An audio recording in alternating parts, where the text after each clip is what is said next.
Hello, I'm your internet dad, sharing life lessons that I offered my own sons in the hope that they'll help you. These videos come out twice a week, so don't forget to become a subscriber and you'll see the next subject coming in that you may find of interest. Today's talk is about how to make a great road trip. A road trip is part of American tradition. We've got this huge country, fascinating places to go and see.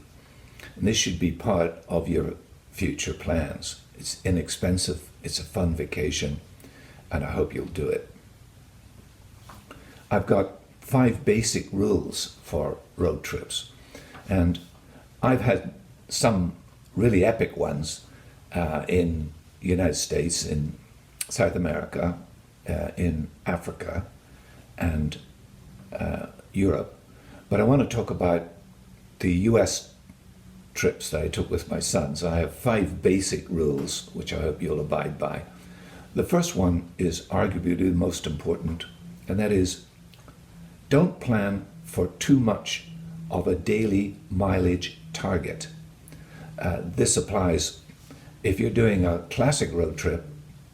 Obviously, if you have to go to be at a certain place at a certain time, or there's a delivery aspect, that changes it. But if not, for goodness sake, be generous on how many days you're on the road.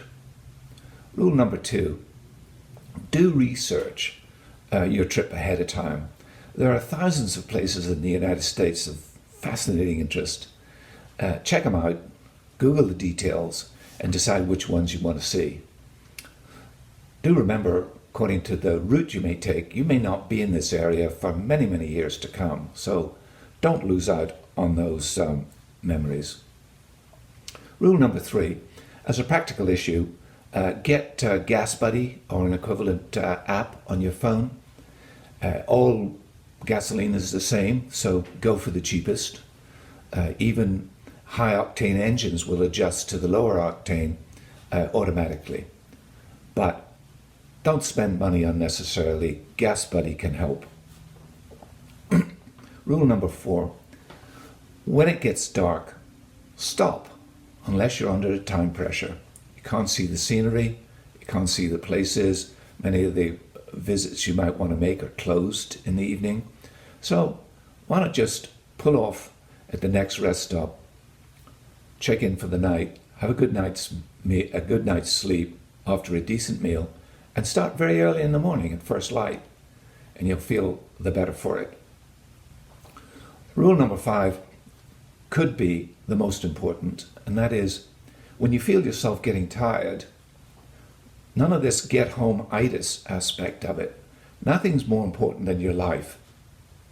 So pull over to the next rest area, go to a quiet part of the parking area, tilt your seat back, and have a nap for an hour or so, and then continue on your way. Looking back on it, many years ago, I did go to sleep at the wheel a couple of times, and it's a really bad move.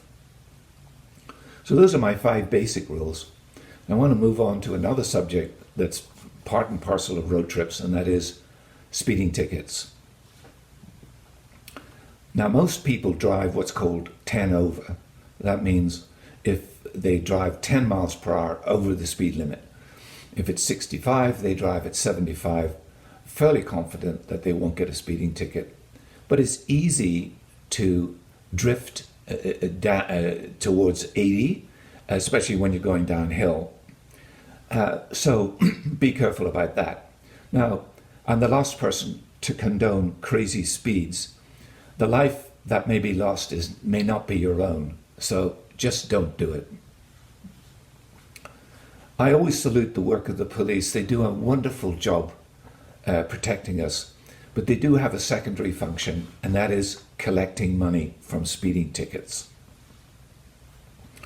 Many police departments rely on speeding tickets revenue to finance their operations. This is especially true of small towns and municipalities. Now, these poor people may be short of money, but you shouldn't be under any pressure to contribute to their financial well-being. If you are stopped and pulled over, always be polite to the cops. They're just doing their job. And if you're really polite to them, they will usually drop your top speed down to a more acceptable level where you are not subject to license points. So they're just doing their job. Cooperate. As you're driving, look for two white lines on the road at right angles to your traffic, about 100 feet apart. These are likely to be what's called VASCAR, V-A-S-C-A-R. This is a very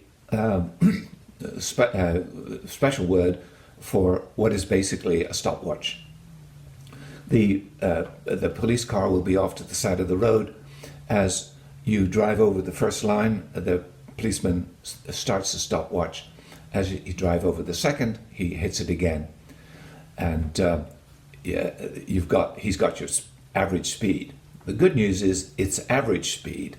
So if you suddenly see this and slow down, it'll drop your average speed automatically if you're a slower speed when you hit that second line. There's a variation on the white lines, and that is if you see a white line separated by about a quarter of a mile in a very open and straight section, you got to believe that's aerial surveillance. They won't be doing it as commonly or as frequently as the police patrol car, but on a nice sunny day, you can easily be identified and you'll be pulled over a few miles further down by a trooper. So when you see those two lines, slow down. When you pass the second one, you can revert to your normal speed. Now, none of those VASCAR examples will be protected by a radar detector, but I really do recommend you get one if you're doing serious road trips. I've had one for many years, and it has saved me a lot of money, I believe. They are expensive, but they'll pay for themselves the second time you don't get a speeding ticket. They work very well on flat, open areas, but in hilly areas with blind corners, you're going to have less reaction time.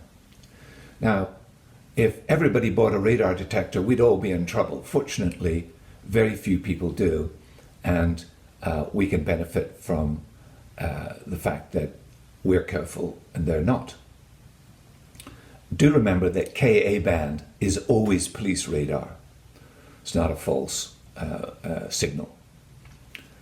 If you don't have a radar detector and you're driving on your great road trip and you suddenly see one or two or three cars ahead of you suddenly apply their brakes and move into the slow lane, do the same thing. You don't have a radar detector, but apparently they do, and why pay the bill? So road trips are a wonderful part of American culture. There's every state, no matter how flat and level it is, has places of interest. I always recommend bringing a road atlas with you. Your navigation system is splendid, but this has a lot of detail, which you'll find very useful. As you're planning your trip, if you can, involve the national parks. For goodness sake, do so. There's nothing like them anywhere else on the planet. Wonderful. Now I will add one more caveat, and that is the roads of the interstate system and the other roads of the United States are very, very safe. But if you're driving by yourself and a group of people show more than a casual interest in you or the vehicle that you have, just do a simple trick, and that is just pause for a second and in their full view and hearing, call your parents, explain you have to do that every day, and you can make the call for real or you can make it fake, but you just say where you are and just say that you'll call them later tonight. That addresses a very rare situation, but even rarer still, if you feel physically threatened, if a car is following you or whatever, for goodness sake, dial 911. The police are good guys, they're there to help you, and their sole purpose is not just to write speeding tickets. So have a great trip and enjoy America. Till next time.